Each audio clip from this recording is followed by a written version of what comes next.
The truth occurs. The truth occurs. The truth occurs. Hi everyone. I'd like to talk to you about the foster care industry in Canada. What kind of brought this to my attention and put it on my mind lately was this article from CBC News. Quebec Teens Youth Center death avoidable, coroner says. This was the story of a 15-year-old girl in Quebec who got a blood infection. She probably had meningitis. She was in foster care and they didn't take her to the hospital and she died. And this girl is not the only one who died in the system in foster care. A report was actually done on deaths in foster care by fixcas.com, and they have data on all the Canadian provinces. And what they found was that on average, children are 5 to 10 or 11 times more likely to die in care than they are in foster care than they are in parental care, or in CAS care than in parental care. And I don't know, that like they didn't figure out exactly the mechanics of it and why this is the case, but those are the statistics. A film was recently made, which you can see on blackout.ca, called Powerful as God. This is a documentary about the CAS, Children's Aid Society, otherwise known as Child Abduction Services up here in Canada, which reveals a lot of the problems with the system, one being the fact that they get paid based on the number of children that they have in their care. So they are highly motivated to have as many children in care as possible because their own jobs are at stake.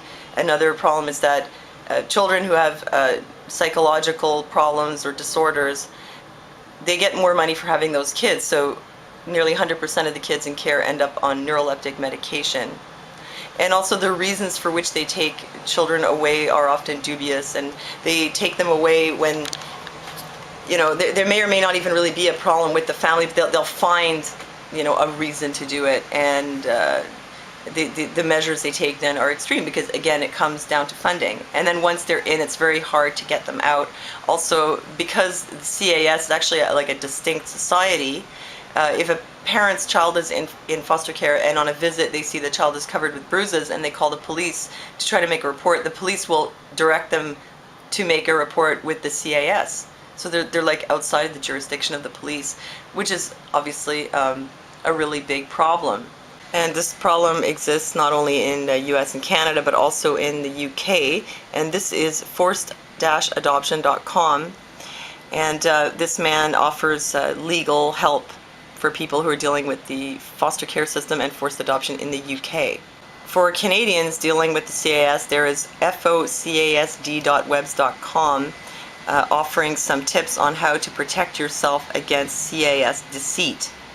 They have a list here with some advice they give, such as record everything and everyone connected with the CAS, never sign consents of any kind. See, that's something they do. They'll trick people into signing a form. They'll say, oh, it's only for this or for that. But really what you're doing is like you're entering into a contract with the CAS. You're like you have the right to associate or not associate with any party, you know, under the Canadian Charter of Human Rights and Freedoms. But by signing these forms, you are willingly associating with the CAS.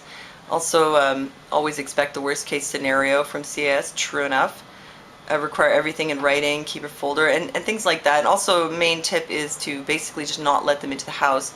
I know that in Quebec, they have to have a warrant signed by a judge unless the child is deemed to be in immediate and severe danger. But it seems that a lot of times social workers show up on a rumor, and the parent, feeling that, well, they have nothing to hide, allows them into the house. Say the rumor is, I heard a child crying, we suspect abuse. Well, there's no abuse going on, so come on into the house, have a look at my child. There are no bruises on the child is interviewed, says there's no abuse. But then the parents, then the social workers will start to collect evidence, because that's what they're actually there to do. They're there to build a case against this person, so that they will then have a reason to intervene and or take the child away, for which they then get paid. So then they'll start to look at things in the house, like a few dishes in the sink and a pile of laundry could amount to house is a mess, child is neglected, these kind of things. So they're actually not there to help you, they're there to collect evidence against you. So the best thing to do is not let them into the house at all unless they have a warrant, which would be for a very specific thing and would limit what they can do to what is in the warrant.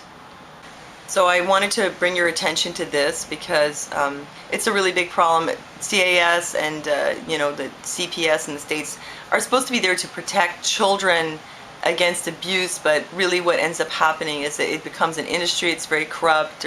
There's a lot of things going on in there, and I know not everyone who works for CAS is corrupt and mean and awful, but there's a lot of that, and also just the fact that, like I've been saying, it's an industry and they have to keep taking people away and put kids away and breaking up families and opening files and putting kids in foster care and all this, or the whole thing will crumble, because then there'll be no business. So that's a really big problem, that they get their funding based on the number of kids that they have in care. And another thing is the way that the social workers are trained.